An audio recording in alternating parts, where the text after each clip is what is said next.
Sous une canicule de 38 degrés, voir des Parisiens dire qu'ils se sentent rafraîchis en mangeant une soupe à l'oignon brûlante.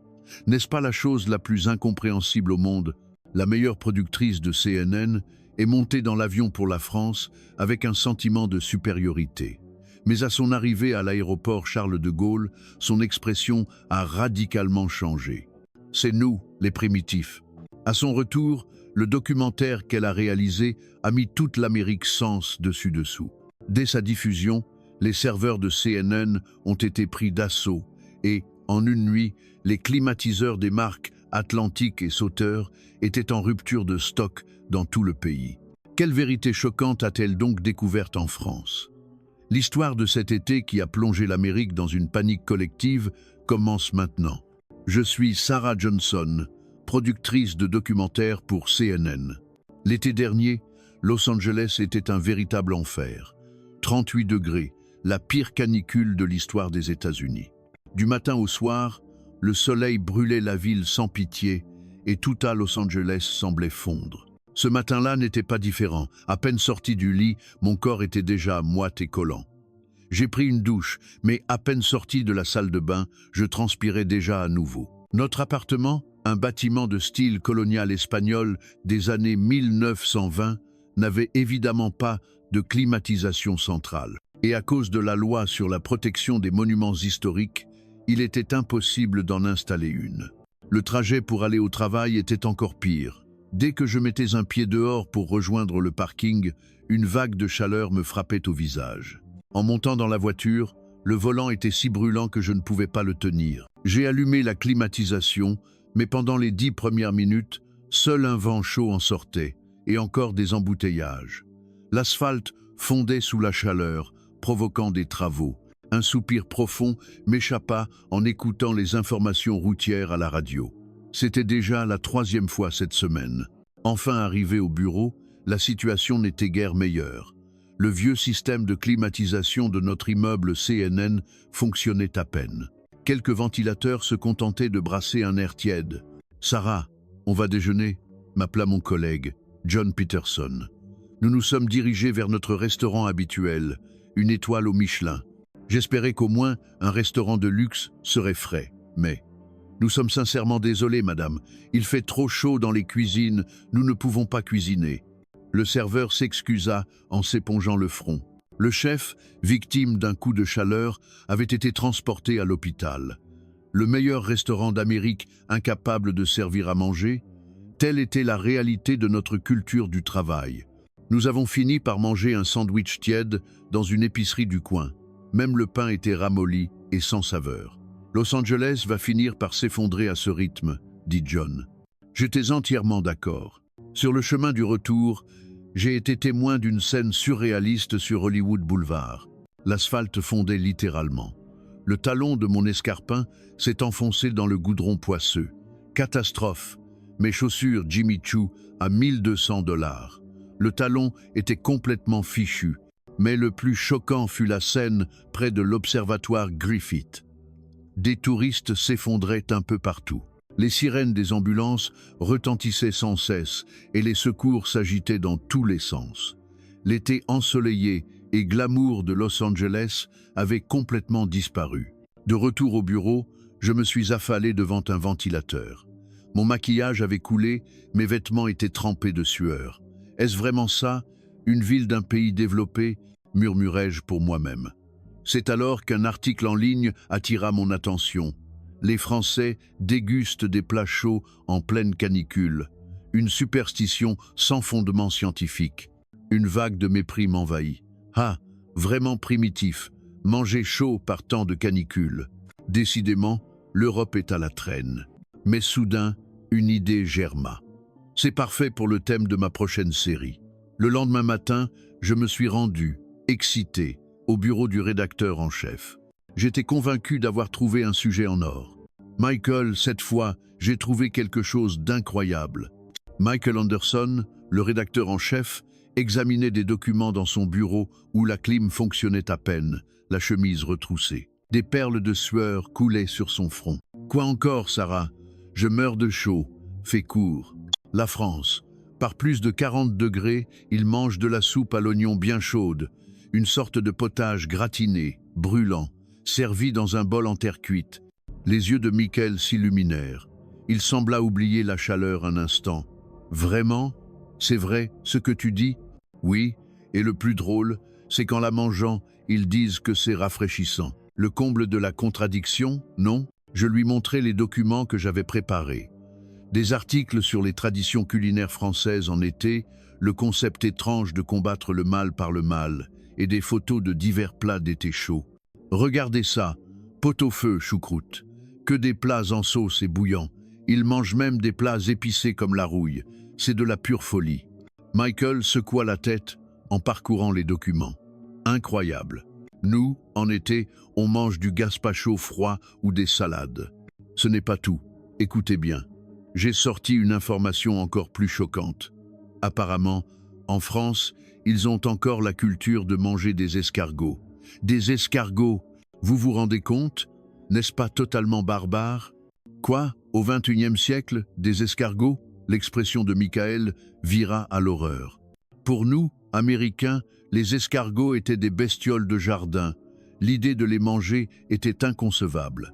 La nouvelle saison de notre série Cuisines étranges du monde est toute trouvée. Quel titre? Je lui ai donné le titre que j'avais déjà en tête. L'été barbare des Français. Pourquoi mangent-ils chaud quand il fait chaud? Qu'en pensez-vous? C'est parfait. Les téléspectateurs vont adorer. Ce sera une bonne occasion de montrer à quel point notre culture américaine est supérieure. Grisé par ce succès, je me suis mise au travail. Constituer l'équipe fut un jeu d'enfant. Jack, on part en France, tu viens? Jack Miller, notre directeur de la photographie, accepta sur le champ. La France? Génial. J'ai toujours voulu voir de près cette culture bizarre. Mary, notre ingénieur du son, se joignit à nous et nous avons rapidement commencé les préparatifs. Prenons la caméra thermique. Il faut prouver scientifiquement à quel point leur nourriture est chaude. Il nous faut aussi un hygromètre. Il faut mesurer cette météo humide et étouffante. Pinzeka. Nous étions excités comme une équipe d'explorateurs partant à la découverte d'une tribu primitive. Les rires fusaient pendant nos réunions. Imaginez un peu, des gens qui mangent une soupe à 70 degrés Celsius par 45 degrés Celsius dehors, et qui disent que c'est rafraîchissant, le summum de la contradiction linguistique. C'est sûrement dû à un faible niveau d'éducation, un manque de pensée scientifique. Notre arrogance était sans limite. Lors de la dernière réunion de production, j'ai déclaré avec assurance: avec ce documentaire, nous allons exposer à quel point les Français sont non scientifiques et primitifs. Et nous montrerons au monde entier la supériorité de notre culture américaine. Tout le monde a applaudi. Le départ était dans une semaine. J'imaginais déjà le documentaire terminé. Des Français transpirant à grosses gouttes en mangeant des plats chauds, et la réaction des téléspectateurs américains, secouant la tête avec mépris. Les Français vont devenir la risée du monde entier. C'est ce que j'ai écrit dans mon journal avant de monter dans l'avion. En y repensant aujourd'hui, je rougis de honte. Après un long vol de 11 heures, nous avons enfin atterri à l'aéroport Charles de Gaulle. Avant même de descendre de l'avion, j'ai préparé ma caméra. Je devais capturer la chaleur moite de la France dès la première scène. Allez, tout le monde, prêt? Quand la porte s'ouvrira, une vague d'air chaud va nous submerger. Cependant, lorsque la porte de l'avion s'est ouverte, quelque chose de totalement inattendu s'est produit. Hein? Pourquoi fait-il si frais? Un vent frais caressa mon visage. On nous avait dit qu'il faisait 36 degrés Celsius dehors, mais la passerelle était étonnamment confortable. C'est bizarre, on n'est même pas encore dans le terminal, fit remarquer Jack, perplexe. En entrant dans le hall d'arrivée, notre surprise fut encore plus grande. L'immense aéroport était aussi frais qu'une cave à vin. J'ai vérifié un thermomètre, 22 degrés Celsius. C'est impossible. Maintenir tout cet espace gigantesque à 22 degrés Celsius? L'aéroport de Lax devient un sauna en été parce que la clim est toujours en panne. Mais ici, c'est incroyablement confortable. Pendant que nous attendions pour le contrôle des passeports, j'ai observé autour de moi. Malgré la foule immense faisant la queue, personne ne se plaignait de la chaleur. J'ai même aperçu des gens portant des manches longues Excusez-moi, quel temps fait-il aujourd'hui? Ai-je demandé à une employée de l'aéroport dans la file. Elle m'a répondu avec un sourire. Ah, aujourd'hui, il fait plutôt bon. Il ne fait que 36 degrés Celsius. 36 degrés Celsius. Et elle dit qu'il fait bon, je n'en croyais pas mes oreilles. À Los Angeles, 38 degrés Celsius était un état d'urgence, et ici, on qualifiait 36 degrés Celsius de bon. Oui, hier, il a fait 38 degrés Celsius, mais aujourd'hui, la température a bien baissé. C'est agréable, cette fraîcheur. Fraîcheur. J'ai regardé Jack, déconcerté. Il avait l'air tout aussi perdu que moi. Il y a quelque chose qui cloche dans notre plan, murmura Mary. En allant récupérer nos bagages, nous avons fait une autre découverte stupéfiante. Partout dans l'immense aéroport, des thermomètres numériques étaient installés, et tous indiquaient entre 22 degrés Celsius et 23 degrés Celsius. Regarde ça, ils gèrent la température par zone. Et ce n'est pas tout. En levant les yeux au plafond, j'ai vu d'énormes bouches de climatisation disposées à intervalles réguliers, avec une orientation du flux d'air qui semblait scientifiquement calculée. Ça, ce n'est pas du tout ce qu'on imaginait. Après avoir récupéré nos bagages, une autre surprise nous attendait. Je suis entré dans les toilettes et là aussi, la climatisation tournait à plein régime. La clim jusque dans les toilettes, n'est-ce pas du gaspillage? Mais honnêtement, c'était très agréable.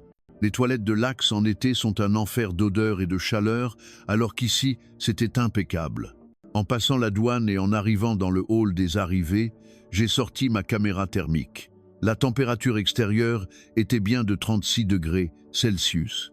Mais à l'intérieur, une température parfaite de 22 degrés Celsius était maintenue. Comment est-ce possible? Combien ça doit coûter en énergie? Même en nous dirigeant vers la gare RER, je n'ai cessé d'observer les alentours. Les gens avaient l'air si sereins. Ils se déplaçaient sans une goutte de sueur, avec une aisance déconcertante. « Hé, regarde là-bas, Sarah », dit Jack en montrant une famille. De la grand-mère au jeune enfant, tout le monde semblait à l'aise. La grand-mère portait même un gilet à manches longues. « Vous n'avez pas chaud ?» ai-je demandé en français. J'avais appris quelques bases pour le documentaire. La vieille dame m'a répondu en souriant. « Non, non, il fait frais. L'aéroport est toujours très climatisé, alors je prends un gilet. » Un gilet par 36 degrés Celsius. Ma tête commençait à tourner. En arrivant sur le quai du RER, un autre choc nous attendait. Les portes palières étaient parfaitement fermées et tout le quai était maintenu au frais par la climatisation. C'est quoi ça? Même les quais du RER sont climatisés? Le métro de New York, non seulement les quais ne le sont pas, mais même les rames sont à peine rafraîchies, grommela Jack. Le train est arrivé, les portes palières se sont ouvertes et un souffle d'air glacial nous a enveloppés. « Il fait froid !» s'exclama Mary. Effectivement, l'intérieur du train était un véritable réfrigérateur. « Vous ne trouvez pas qu'il fait trop froid ?» ai-je demandé à un jeune Français à côté de nous. Il a ri. « Vous êtes étranger ?» Au début, tout le monde dit ça. Mais l'été en France, si ce n'est pas à ce point, on ne sent pas la fraîcheur. Fraîcheur. Encore ce mot, que signifiait donc frais pour les Français? En regardant autour de moi dans la rame, j'ai découvert une scène incroyable. 8 climatiseurs étaient installés dans un seul wagon et tous tournaient à pleine puissance. C'est pas possible. Comment est-ce que ça peut exister? Nous nous sommes regardés, sans voix. Notre plan est complètement foutu, soupira Jack. C'est clair. Ces gens n'ont pas l'air de souffrir du tout. Le paysage qui défilait par la fenêtre était aussi différent de nos attentes. Les gens marchaient activement dans les rues. À Los Angeles, à cette heure-ci, tout le monde serait barricadé à l'intérieur. Il y a quelque chose qui ne va pas du tout. Je ne pouvais pas me défaire de ce mauvais pressentiment. Le lendemain, après avoir déposé nos bagages à notre hôtel à Paris, nous avons enfin commencé le tournage. Notre première destination était un célèbre bistrot connu pour sa soupe à l'oignon dans le quartier des Halles. Bon, les choses sérieuses commencent. Nous allons exposer cette culture primitive qui consiste à manger une soupe brûlante par près de 40 degrés Celsius. Je me suis placé devant la caméra, préparant mon introduction. Pendant que Jack installait la caméra et que Mary vérifiait le son, j'ai relu mon texte. Bonjour. Je me trouve actuellement devant un bistrot parisien. La température est de 37 degrés Celsius, avec une humidité dépassant les 70%, un temps étouffant.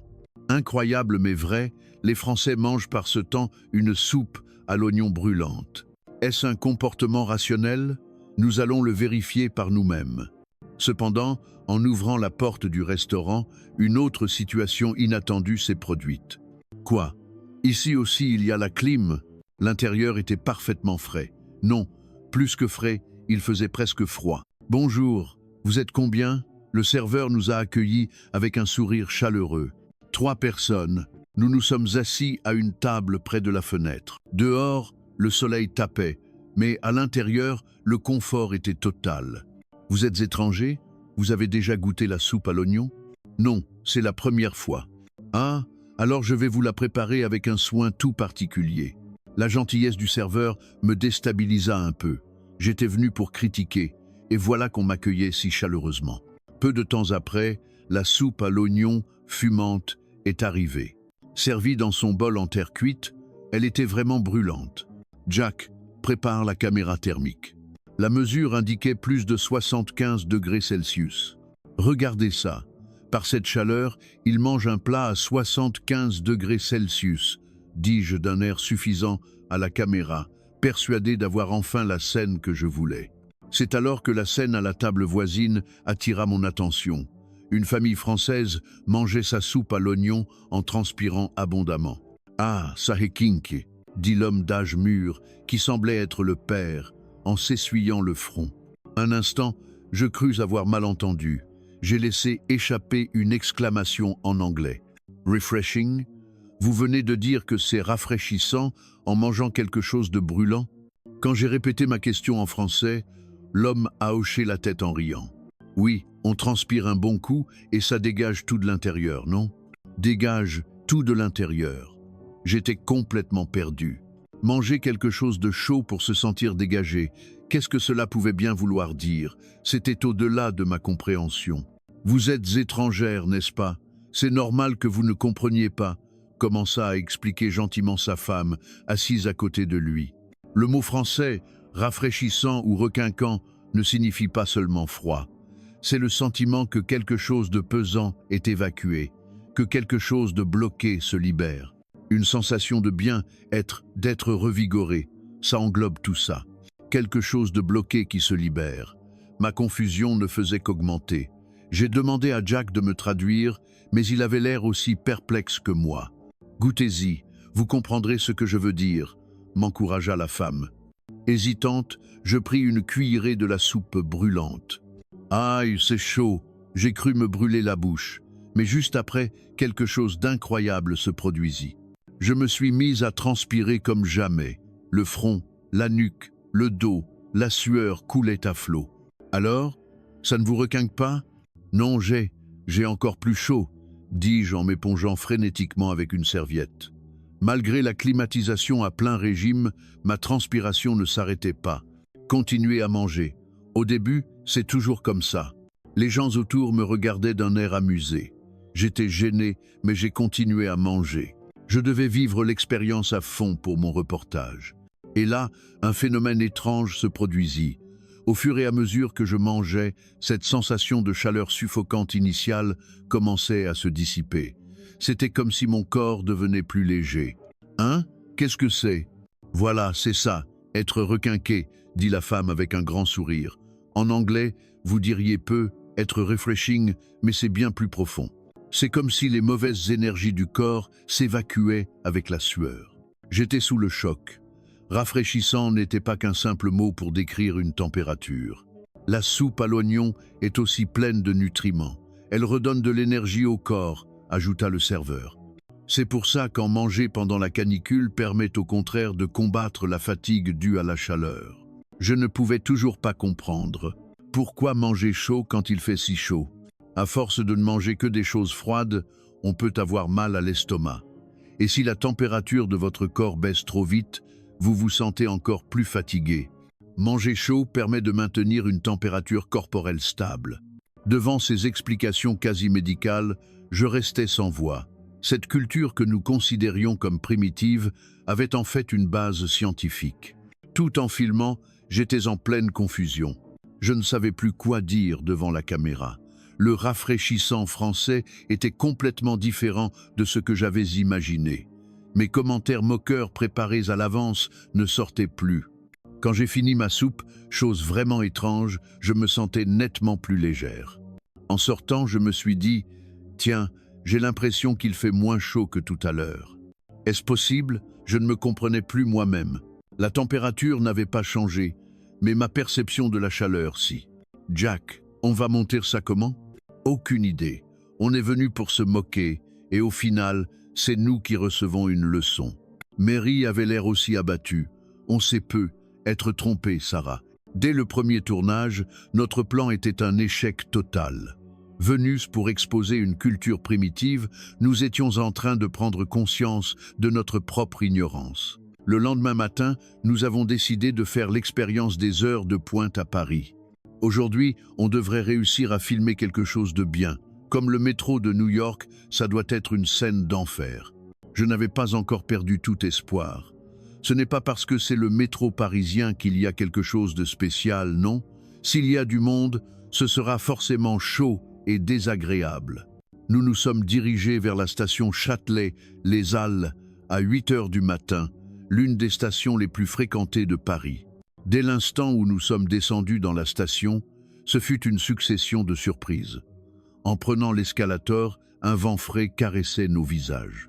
Il fait frais alors qu'on descend sous terre? Le métro de New York, plus on descend, plus la chaleur est insupportable. Ici, c'était tout le contraire. En arrivant sur le quai, je n'en crus pas mes yeux. Une foule immense attendait, mais il ne faisait pas chaud du tout. Au contraire, il faisait même un peu frisquet. Comment est-ce possible? J'ai vérifié un thermomètre, 23 degrés Celsius. Dehors, il faisait plus de 37 degrés Celsius et le quai du métro était à 23 degrés Celsius. Les quais du métro de New York montent jusqu'à 40 degrés Celsius en été, murmura Jack, incrédule. Le train est arrivé, les portes palières se sont ouvertes et une vague d'air glacial nous a saisis.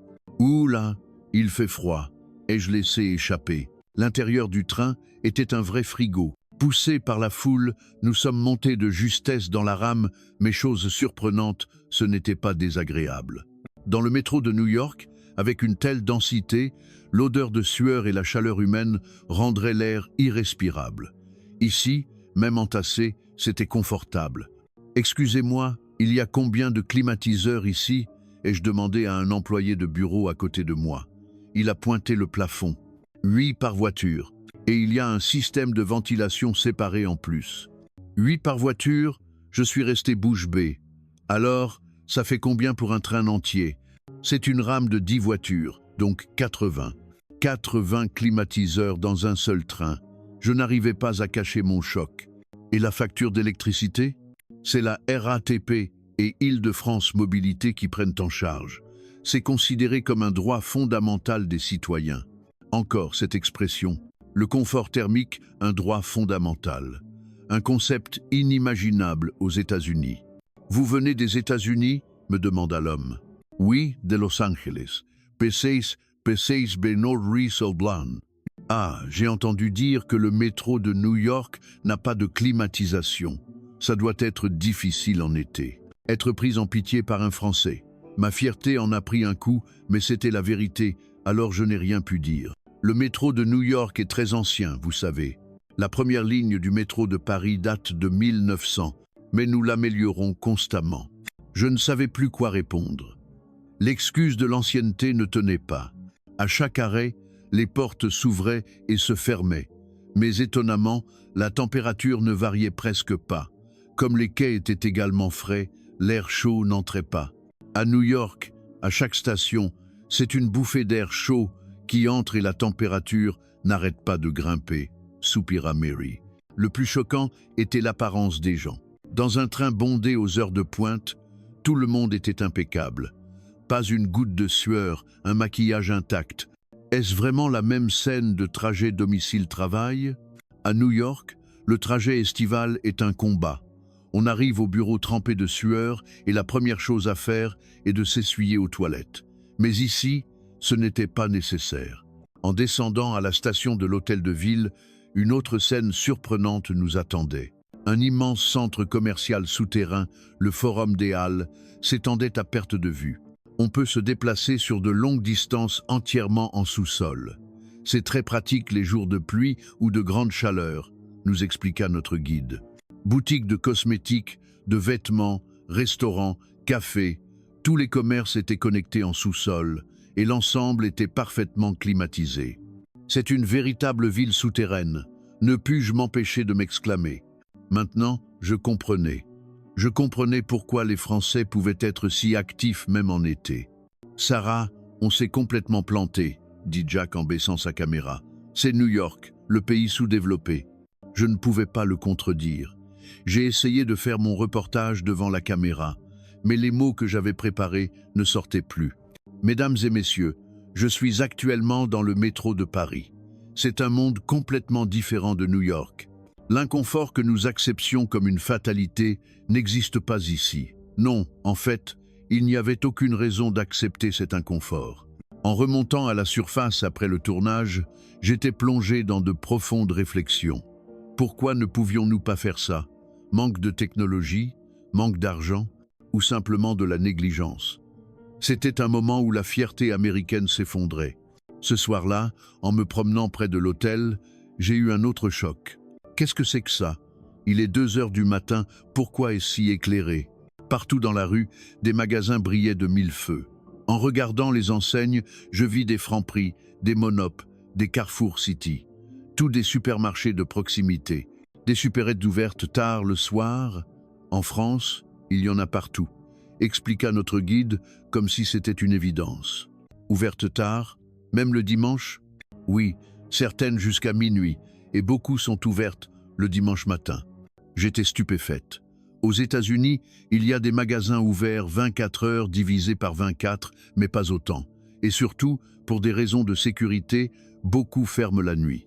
Et les employés, quand se reposent-ils? Ils travaillent en rotation, et les salaires de nuit sont plus élevés. Poussé par la curiosité, je suis entré dans la supérette la plus proche. Bip bip. En ouvrant la porte, un vent frais et un carillon joyeux m'accueillirent. « Bonsoir ». L'employé me salua avec un grand sourire. À 2 heures du matin, il était incroyablement aimable. L'intérieur était un petit paradis.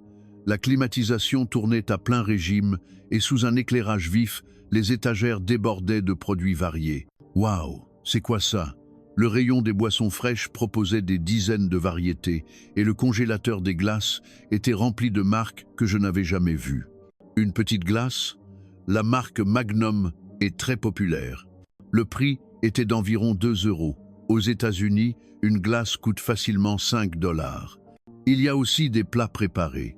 J'ai découvert avec surprise un rayon de plats chauds, divers plats cuisinés, des salades composées, des sandwichs. Oui, on peut les réchauffer au micro-ondes. Manger un plat chaud en pleine nuit, inimaginable à New York. La nuit, quand on a faim, soit on endure, soit on commande une livraison hors de prix. Derrière la caisse, j'ai vu des casiers pour les colis, un distributeur de billets, une photocopieuse. Ce n'est pas une supérette, c'est un centre de service complet. En sortant, j'ai regardé autour de moi et j'ai été encore plus surprise. À moins de 100 mètres, je pouvais voir une autre supérette. Il peut y avoir autant de supérettes? La concurrence est rude, c'est pour ça que le service s'améliore sans cesse. Nous avons fait le tour du quartier. Dans un rayon de 500 mètres, il y avait au moins 5 supérettes. C'est incroyable. À New York, la nuit, c'est déjà difficile de trouver un magasin ouvert. Justy, ce qui m'a le plus surprise, c'est que même tard dans la nuit, les gens entraient et sortaient constamment des supérettes. Un chauffeur de taxi venait acheter un café. Un employé de bureau rentrant tard prenait une bière. Un jeune en tenue de sport achetait une boisson énergisante. Mais quand est-ce qu'ils dorment, les Français? S'étonna Jack. C'est alors que j'ai repéré un autocollant sur la porte vitrée de la supérette. Refuge climatisé, mairie de Paris. Qu'est-ce que ça veut dire? Ah, ce sont des lieux désignés par la ville. En cas de canicule, n'importe qui peut entrer pour se rafraîchir. Pas besoin d'acheter quelque chose. J'étais ému. Utiliser des commerces privés pour le bien public. Aux États-Unis, il y aurait une pancarte réservée à la clientèle, dit Mary avec un sourire amer. En entrant dans une autre supérette, c'était une autre enseigne, mais la fraîcheur était la même. Chaque enseigne a ses spécialités. Franprix est réputé pour ses produits frais, Monop pour sa sélection de vins. La culture nocturne était radicalement différente. Sarah, regarde ça. Jack montra des tables devant un café voisin. Des tables et des chaises en plastique étaient installées et des gens y mangeaient des planches de charcuterie. On peut manger sur le pouce comme ça? Oui, c'est la culture de la terrasse. C'est très courant. C'était un choc culturel permanent. En quittant la supérette, j'ai compris. Cette ville vit 24 heures sur 24. Et au cœur de cette vie, il y a ces petites oasis de fraîcheur. On s'est vraiment trompé, Sarah, soupira Jack. Oui, c'est une civilisation complètement différente. La nuit de New York est morte, mais la nuit de Paris est vivante. Et ce qui la rend possible, c'est ce réseau dense de commerce et de lieux de vie. C'était une nuit où notre arrogance nous faisait honte. Un soir de week-end, notre guide local a promis de nous emmener dans un endroit spécial. Je vais vous montrer la vraie façon dont les Parisiens profitent de l'été. Profitent de cette chaleur? Sceptique, je l'ai suivi. En arrivant sur les quais de la Seine, je n'en crus pas mes yeux. Il était 19 heures, la température dépassait encore les 35 degrés Celsius et des milliers de personnes étaient rassemblées au bord de l'eau. C'est pas croyable, ils sont complètement fous. Si, Juby. Les gens avaient étalé des couvertures, certains avaient même apporté des tables et des chaises pliantes. Tout le monde mangeait, buvait et s'amusait en plein air. Voilà, un apéro, c'est l'apéritif, rosé et saucisson. Ils mangent dehors par cette chaleur, ils pourraient manger à l'intérieur à la clim. Mais il y a une petite brise qui vient de la Seine, c'est agréable, non?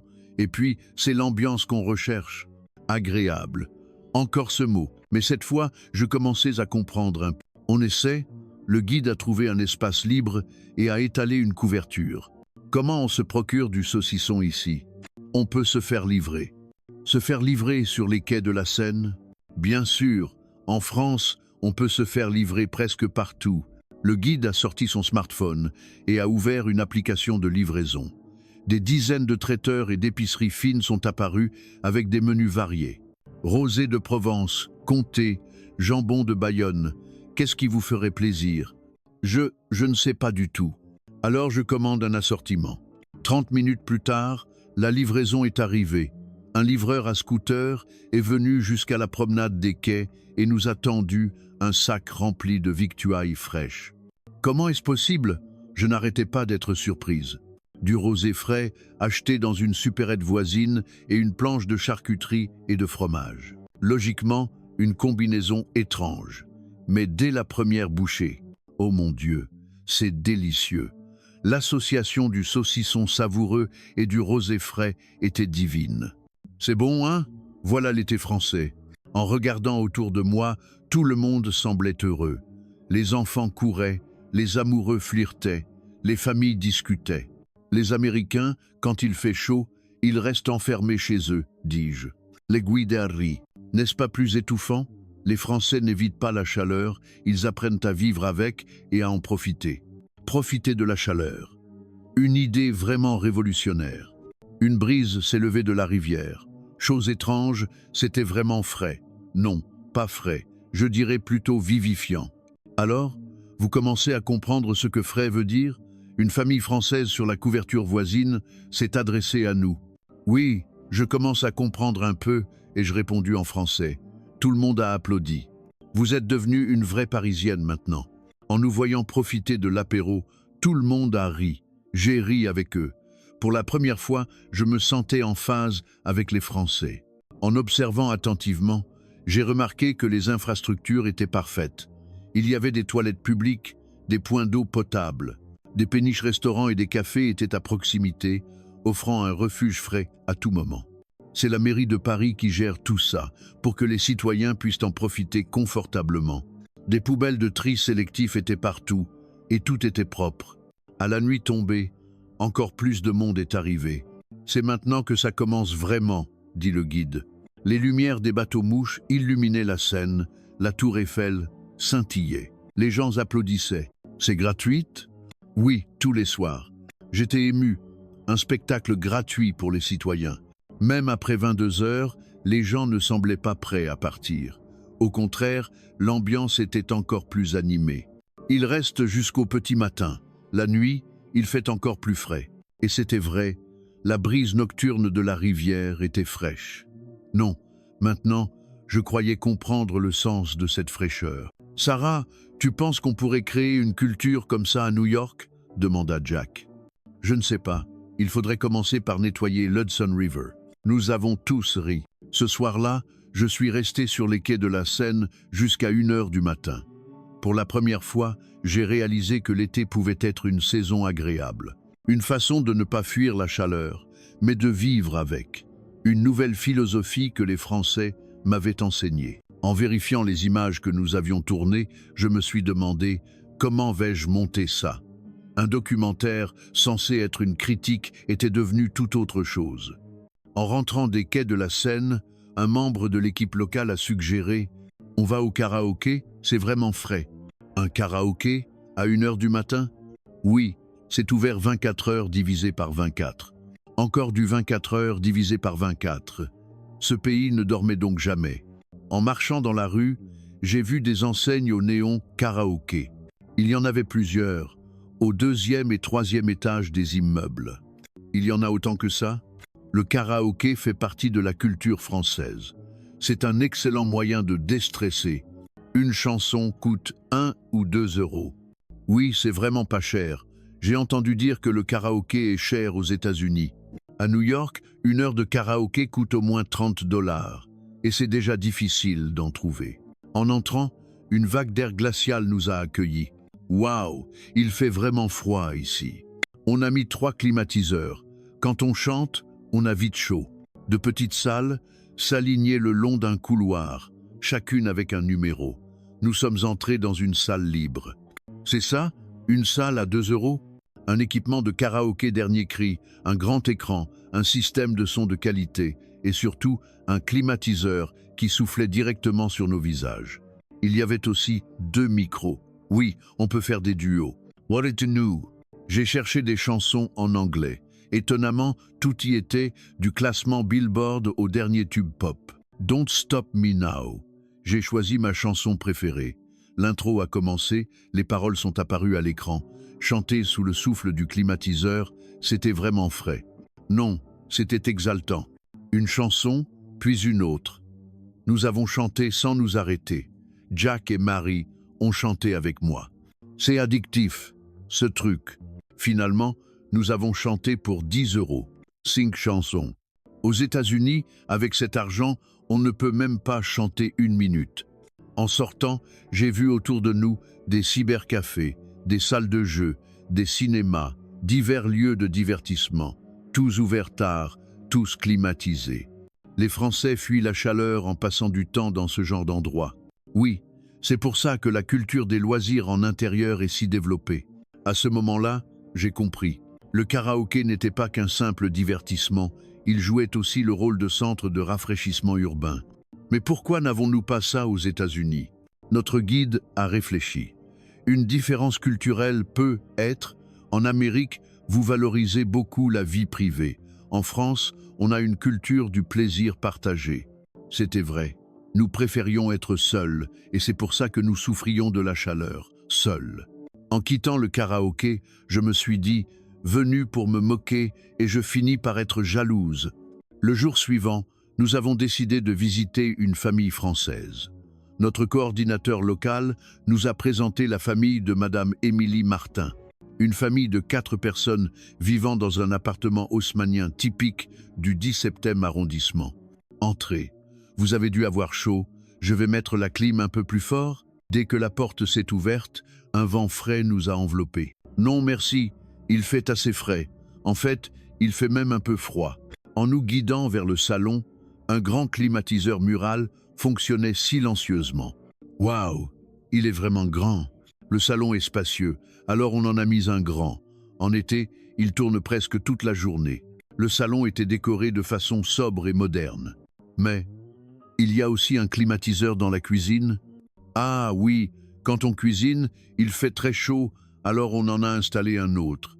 Il est petit, mais on ne pourrait pas vivre sans. Un climatiseur séparé pour la cuisine, inimaginable aux États-Unis. Pourrions-nous voir un peu la disposition de l'appartement? Bien sûr, suivez-moi. Madame Martin nous a fait visiter son intérieur. D'abord, la chambre parentale. Ici aussi, il y a un climatiseur. Oui, c'est indispensable pour dormir. Pendant les nuits tropicales, impossible de dormir sans clim. Ensuite, la chambre des enfants. Les deux enfants de 12 et 10 ans avaient chacun un climatiseur dans leur chambre. Chacun dans leur chambre? Évidemment. Si les enfants ne dorment pas bien, ils ne grandissent pas. On dit que la chaleur et le mauvais sommeil ralentissent la croissance. Puis, le bureau. Là aussi, un petit climatiseur. Mon mari fait souvent du télétravail, alors on en a mis un ici aussi. Enfin, la surprise finale fut le dressing. Ici, c'est un petit ventilateur. Cône. Ah, ici, pas besoin de clim. On a juste mis un ventilateur pour déshumidifier. J'ai compté sur mes doigts. Au total, ça fait combien de climatiseurs? Voyons. Salon, cuisine, chambre parentale, 2 chambres d'enfants, le bureau.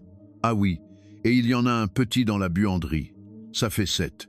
Sept, j'ai presque crié. Chez moi, à Los Angeles, dans une maison centenaire, je n'avais même pas de ventilateur digne de ce nom. Et la facture d'électricité? En été, ça monte un peu, oui.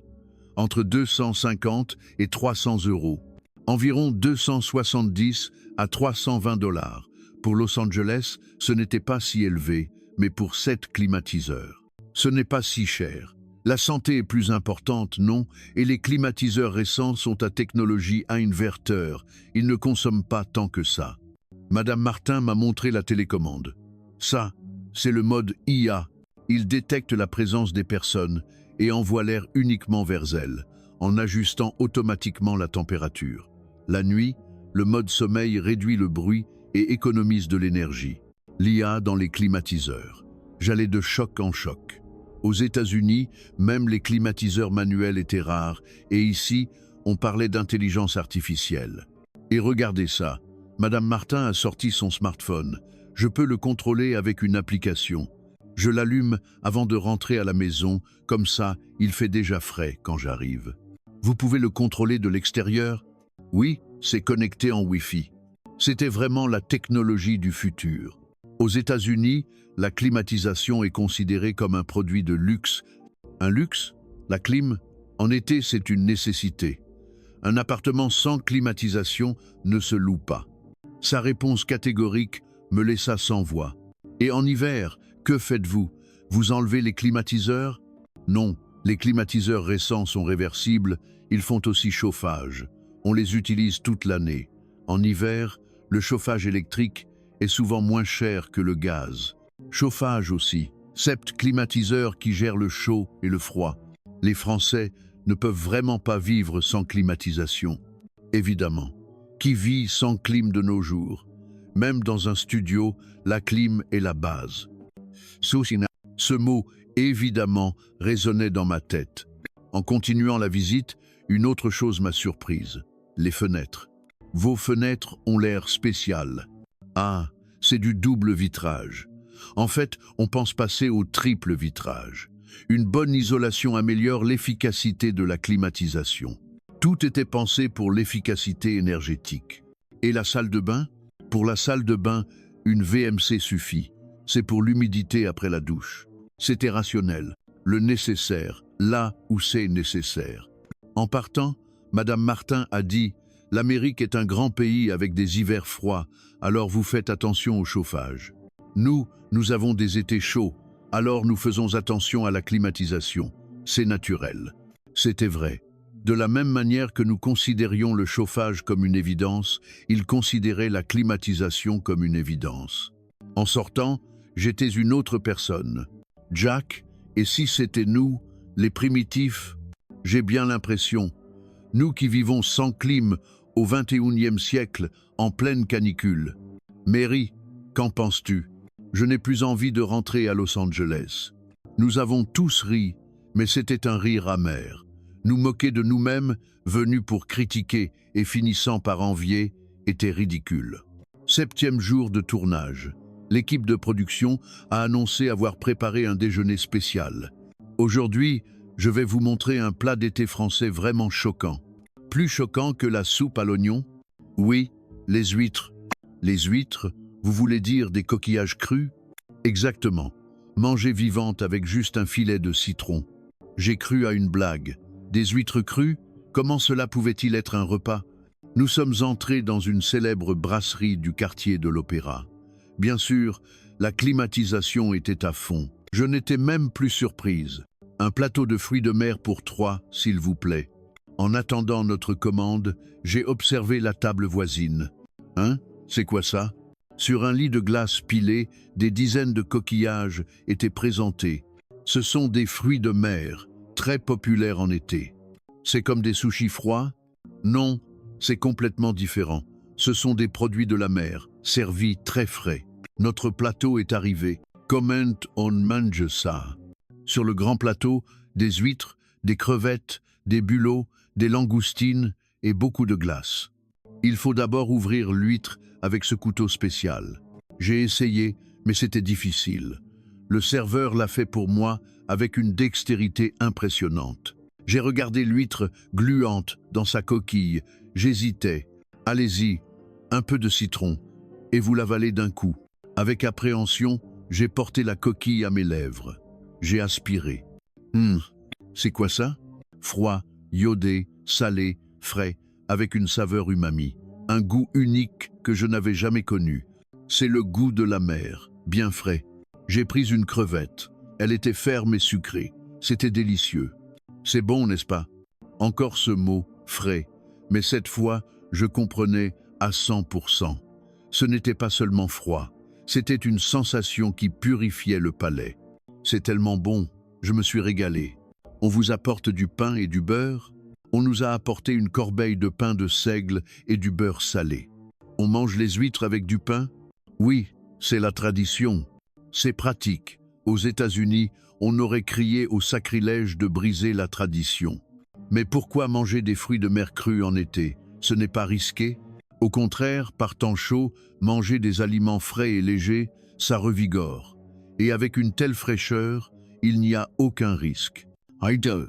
En mangeant, je me sentais vraiment revigoré. La chaleur semblait s'être complètement dissipée. Aux États-Unis aussi, on a des plats froids, comme le ceviche. Mais ça, c'est juste du poisson mariné. Ici, c'est une autre dimension. Et c'était vrai, le ceviche est un plat, mais le plateau de fruits de mer était une expérience, un repas complet et raffiné. En fait, cette tradition de déguster les fruits de mer en brasserie s'est popularisée au XIXe siècle, expliqua le guide. C'est une culture relativement moderne alors. Oui, mais c'est devenu un classique de l'été. La culture évolue, elle s'adapte et progresse. Il y a aussi des sauces, comme la mayonnaise ou l'aïoli. Et des plats épicés? Oui, avec une bonne rouille sur une soupe de poisson, ça fait transpirer et ça rafraîchit. Encore cette logique. Mais maintenant, je comprenais. Quand nous avons fini le plateau, je me sentais incroyablement bien. Une sensation plus rafraîchissante encore que le souffle de la climatisation. J'ai enfin compris ce que voulait dire frais. Alors, vous êtes une vraie Parisienne maintenant, dit le serveur en riant. En quittant la brasserie, je me suis dit à quel point étais-je prisonnière de mes préjugés. L'idée préconçue que la nourriture crue est dangereuse. L'entêtement à vouloir s'en tenir aux traditions. L'incapacité à accepter la nouveauté. La France avait brisé toutes ces barrières. « Est-ce qu'il y a des bars à huîtres à Los Angeles ?» demanda Jack. « Je ne sais pas. J'aimerais bien. Et si on en ouvrait un ?» C'était une blague, mais j'y ai pensé sérieusement.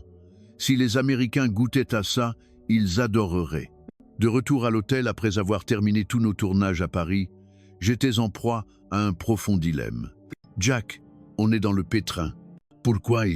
On est venu pour se moquer, et tout ce qui nous reste, c'est de l'admiration. » Mais j'ai ouvert mon ordinateur portable et j'ai revu les images que nous avions tournées. Le débat sur le rafraîchissant au bistrot, le système de climatisation parfait du métro, les supérettes ouvertes tard, la culture de l'apéro sur les quais de la Seine, la famille avec ses 7 climatiseurs.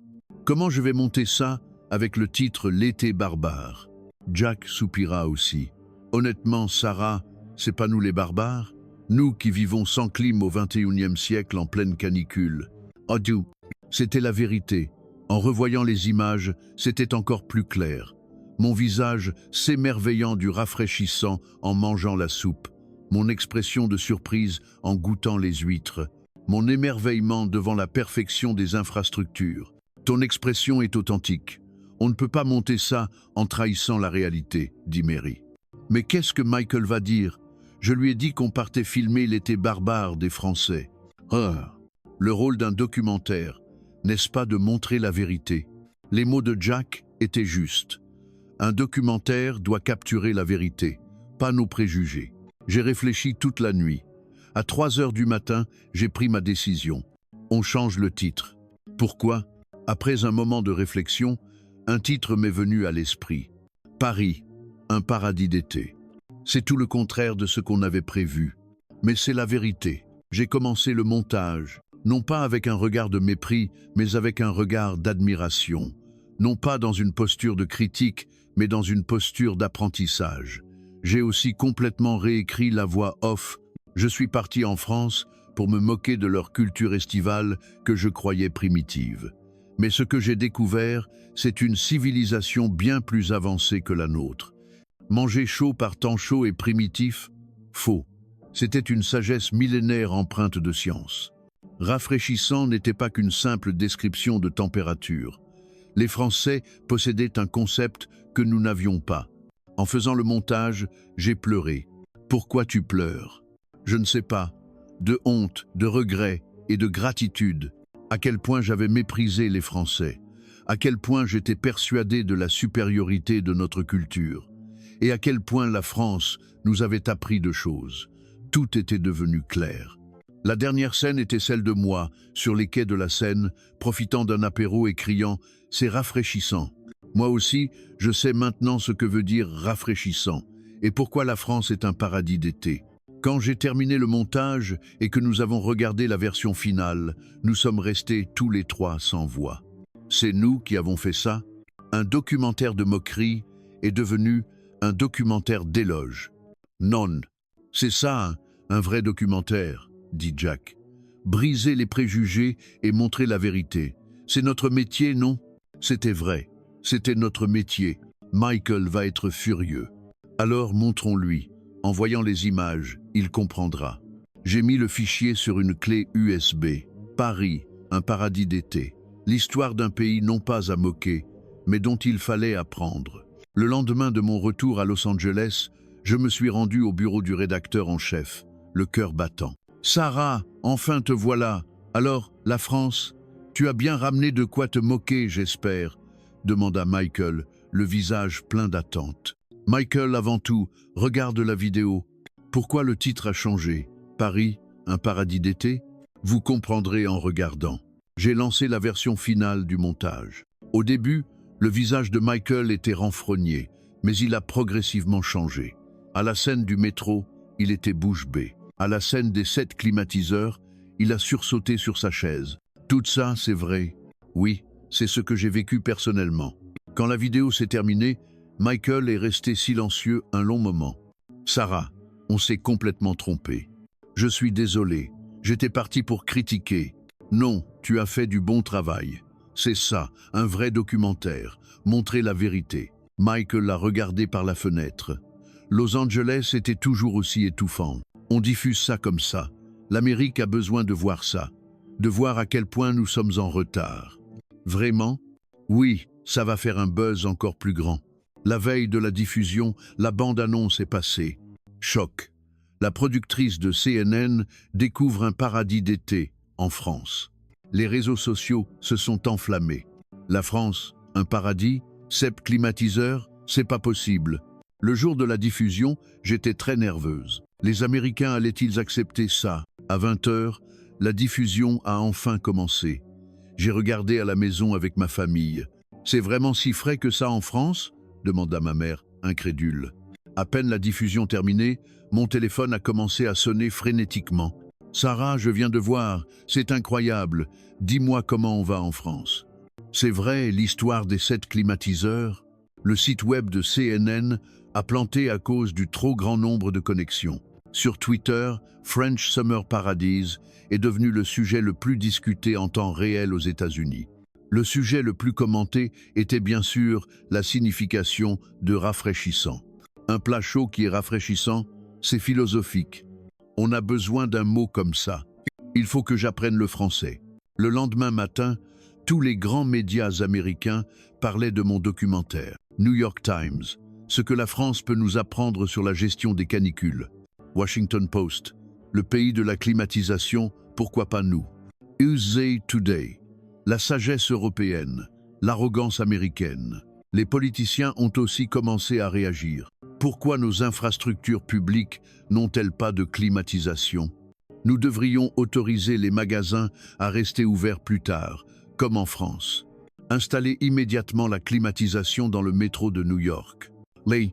La réaction la plus choquante est venue des grandes enseignes d'électroménager. Madame Johnson, c'est la catastrophe. Le manager de Best Buy m'a appelé le lendemain matin. Qu'est-ce qui se passe? Tous les climatiseurs de marque française sont vendus en une nuit. Quoi? Oui. Les gens faisaient la queue depuis l'aube. Ils ne demandaient que des produits atlantiques et sautés. Je n'en croyais pas mes oreilles.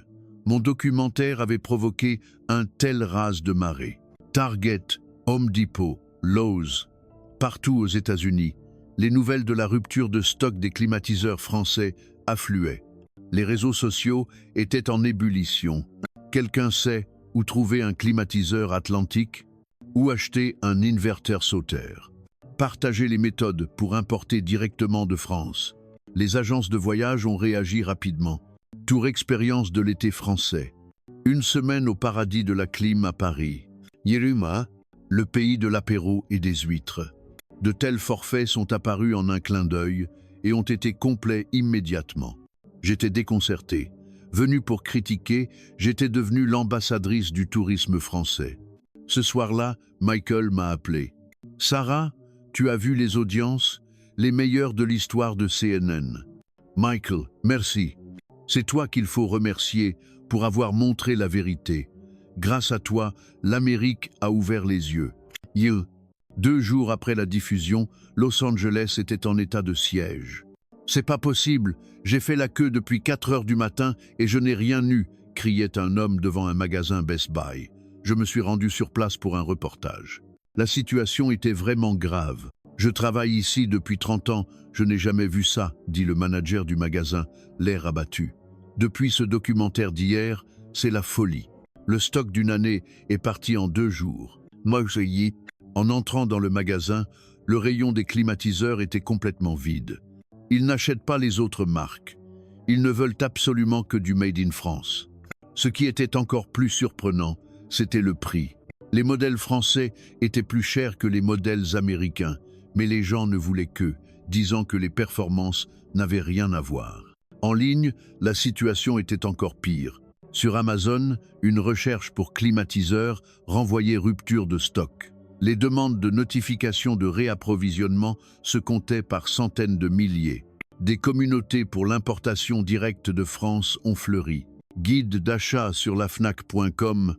Même avec les frais de port, c'est moins cher qu'aux États-Unis.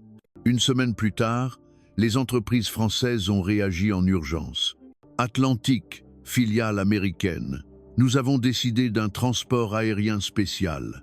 Nous faisons tourner nos usines en Europe à plein régime. Les médias français ont également largement couvert le phénomène. Un documentaire américain provoque un boom des climatiseurs. Le miracle américain. Ce n'était pas seulement l'Amérique, le Canada, le Mexique. Toute l'Amérique du Nord était en quête de climatiseurs français. On a même parlé du syndrome Sarah Johnson. J'avais des sentiments mitigés. Je n'avais pas voulu provoquer tout ça. Mais les réactions des gens étaient chaleureuses. Grâce à Sarah, je vais enfin passer un été au frais. Mes parents ont acheté un climatiseur français. Ils ont l'impression d'avoir rajeuni de 20 ans. Tu as sauvé l'Amérique. Des messages comme celui-ci arrivaient par centaines chaque jour. Les actions d'Atlantique et de Sauté ont grimpé en flèche. Et les deux entreprises ont annoncé une révision complète de leur stratégie marketing en Amérique du Nord. C'était une publicité inattendue. L'interview d'un responsable d'Atlantique est parue dans le journal. J'ai compris. Ce que j'avais fait dépassait le simple documentaire, ça changeait la vie des gens. En août de cette année-là, l'aéroport Charles de Gaulle était bondé d'Américains. Je suis venu après avoir vu le documentaire de Sarah, pour faire l'expérience du paradis de la clim.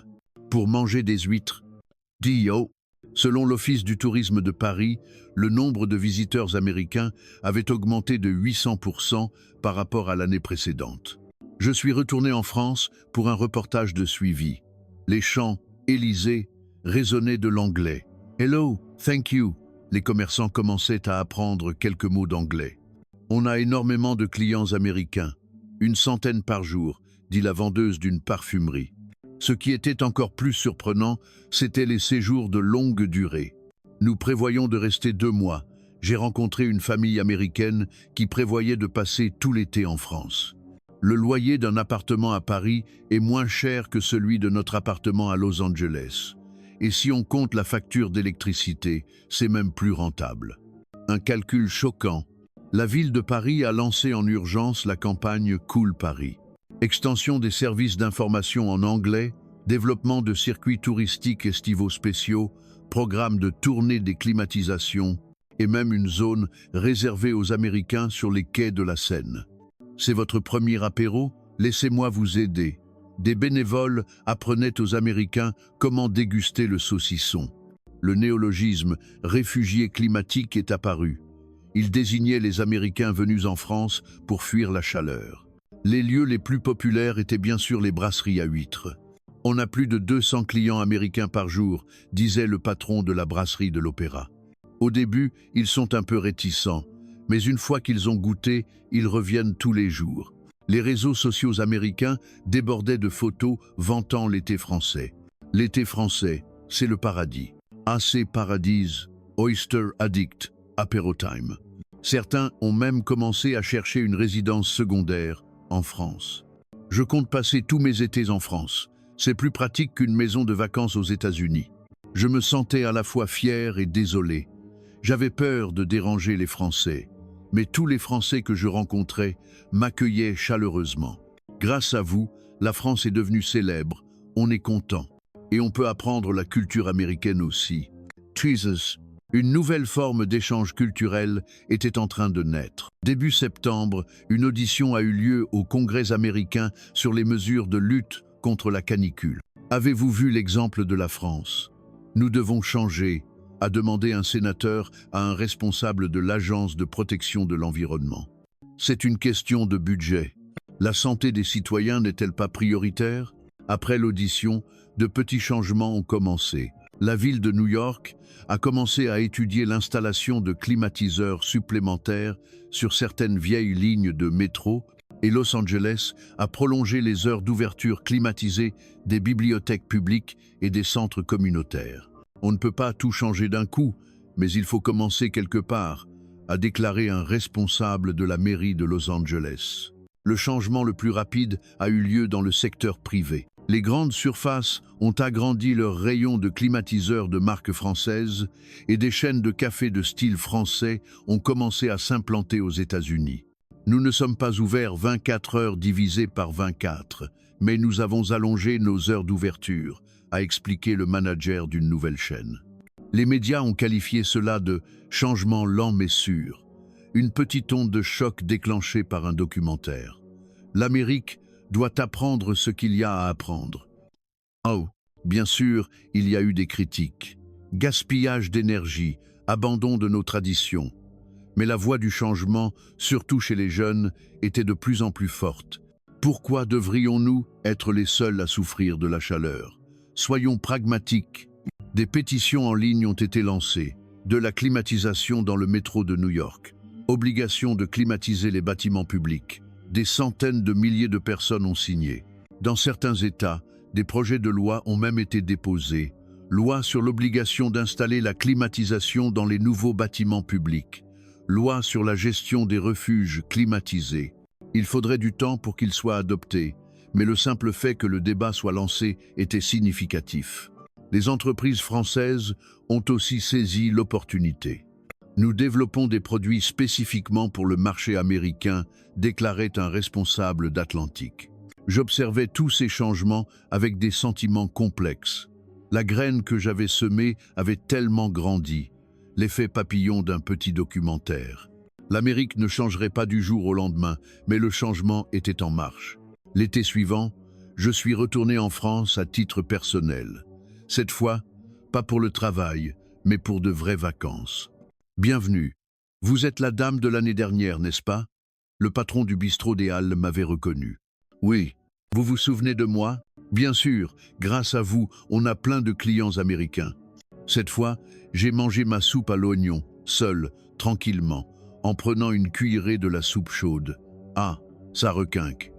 J'ai été surprise de prononcer ces mots en français si naturellement. Et c'était vrai, ça me requinquait. Se requinquant au sens profond. Après le repas, je me suis promené dans le Marais. L'harmonie entre les hôtels particuliers traditionnels et les unités extérieures des climatiseurs modernes. Tradition et modernité. La France acceptait le changement avec pragmatisme, sans renier ses traditions. C'était là, je crois, la force de ce pays. Je suis entré dans un salon de thé sur la place des Vosges. Un thé à la menthe glacée, s'il vous plaît. Oui, c'est très bon contre la chaleur, m'expliqua gentiment la patronne. Par la fenêtre, je voyais la rue, toujours aussi animée. Des gens qui vivent avec la chaleur. Une scène que je ne comprenais pas l'année dernière et qui me semblait maintenant naturelle. Le soir, je suis allé seul sur les quais de la Seine. J'ai acheté une bière et un sandwich dans une supérette et je me suis assise sur l'herbe. « Vous êtes seul ?» Une famille française assise à côté de moi m'a adressé la parole. « Oui, j'aime la France, alors je suis revenu. »« Sure. »« Oh, vous parlez bien français. » Ils m'ont offert un morceau de leur quiche. « Mangez avec nous. Ce n'est pas bon de manger seul. » J'ai senti une chaleur humaine. C'était aussi ça, la fraîcheur de la France. Une fraîcheur qui réchauffe le cœur. Ce soir-là, en rentrant à mon hôtel, je me suis dit, j'ai vraiment beaucoup changé. De la productrice arrogante de CNN à une amoureuse de la France. C'était le plus grand changement de ma vie. De retour à Los Angeles, j'ai tenté de petits changements. D'abord, j'ai fait installer la climatisation chez moi. Un modèle français, s'il vous plaît. Le vendeur du magasin d'électroménager a souri. Bon choix. C'est très populaire en ce moment. J'ai aussi mis un ventilateur personnel à mon bureau et j'ai proposé à l'entreprise d'augmenter le nombre de climatiseurs. Sarah, depuis que tu es allée en France, tu as complètement changé, se moquaient mes collègues. Mais certains étaient sérieusement d'accord. En fait, moi aussi, j'ai super chaud. C'est le moment de changer. Le midi, je cherchais délibérément des restaurants japonais climatisés. Il y avait un nouveau restaurant de Hiyashi Chuka à Japantown, Los Angeles. Un Hiyashi Chuka, s'il vous plaît. Maintenant, je pouvais commander sans problème. En mangeant mon Hiyashi Chuka frais, je me suis souvenu de l'été dernier. Quelle ignorante j'étais. Le week-end, j'ai invité mes amis à une soirée carage et bière. C'est quoi ça? Carage et bière, à la japonaise. Ça va super bien ensemble. Mes amis, d'abord perplexes, ont vite commencé à apprécier. Waouh, c'est super bon! Les Japonais sont des génies. J'ai commencé à présenter la culture japonaise sur les réseaux sociaux. Le mot du jour en japonais, Suzushi. Ce n'est pas juste cool, ça a un sens bien plus profond. Les réactions de mes abonnés étaient enthousiastes. Dis-nous en plus, je veux aller au Japon. À CNN, nous avons planifié une suite. Une série sur les cultures estivales du monde. Sarah, tu seras la productrice en chef, a proposé Michael. Cette fois, c'était un programme pour présenter la sagesse de chaque pays, sans préjugés et avec un esprit ouvert. Personnellement, j'ai continué à apprendre le japonais. Konnichiwa, Kyuwa Zutsushi Dezune. Mon professeur de japonais en ligne m'a félicité. Votre prononciation s'est beaucoup améliorée. La langue du pays que je voulais critiquer un an plus tôt, je l'aimais maintenant. La vie est vraiment imprévisible. Le soir, je faisais parfois des appels vidéo avec mes amis japonais. Sarasan, tu reviens quand? Bientôt, cet été, c'est sûr. Leur amitié était aussi un grand cadeau dans ma vie. L'été à Los Angeles est toujours aussi chaud, mais maintenant, c'est supportable. J'ai la climatisation, il y a le Hiyashi Shuka et surtout, je connais le concept de Suzushi. 1 an après la diffusion du documentaire, un magazine m'a demandé une interview. Quel changement y a-t-il eu après ce documentaire? J'ai réfléchi un instant à la question du journaliste. Tout a changé, surtout moi-même. Pouvez-vous être plus précise? J'étais arrogante. Je pensais que la culture américaine était la meilleure et que les autres pays étaient en retard. Surtout les pays asiatiques. C'était embarrassant, mais j'ai parlé honnêtement. Le Japon a complètement changé ma façon de voir les choses. L'inconfort que nous acceptions comme une fatalité n'en était pas une. Le concept de Suzushi vous a marqué, n'est-ce pas? Oui, ce n'est pas qu'un mot, c'est une philosophie de vie. Il n'exprime pas seulement la température, mais aussi un état d'esprit. Même en donnant l'interview, j'apprenais encore. Mettre des mots sur mon expérience la rendait plus claire. L'Amérique est-elle en train de changer? Lentement mais sûrement, surtout chez les jeunes. Aucun regret? Au contraire, je suis reconnaissante. Ce documentaire, censé être une critique, m'a permis de voir un monde plus vaste. Yuenza, à la fin de l'interview, le journaliste a demandé « Vous retournerez au Japon ?» Bien sûr, j'y vais cet été. C'est un peu comme ma deuxième maison maintenant. Ce soir-là, j'ai revu les images tournées l'année dernière. Mon expression déconcertée en arrivant à l'aéroport de Narita. Mon visage surpris en mangeant l'unagi. Mon air heureux au bord de la rivière Tama. J'ai bien changé moi aussi. Le plus grand changement, c'est que je suis devenu humble, parce que j'ai compris qu'il y a tant de choses à apprendre dans le monde. Allongé dans mon lit, je regardais le plafond en pensant « L'été prochain, qu'est-ce que je vais apprendre de nouveau ?» C'est avec une excitation nouvelle que je me suis endormi. Jusqu'ici, l'expérience estivale japonaise de la productrice de CNN, Sarah Johnson. Qu'en avez-vous pensé? L'histoire de cette femme, partie pour critiquer et revenue avec une leçon d'humilité, est riche d'enseignements. Parfois, ce que nous tenons pour acquis peut être une découverte surprenante pour quelqu'un d'autre. Si cette histoire vous a plu, partagez cette vidéo pour faire connaître au monde l'étonnante culture estivale du Japon. N'oubliez pas de vous abonner et de liker. Rendez-vous la prochaine fois pour une histoire encore plus intéressante. Passez tous un été bien frais. C'était Japan Wonderful.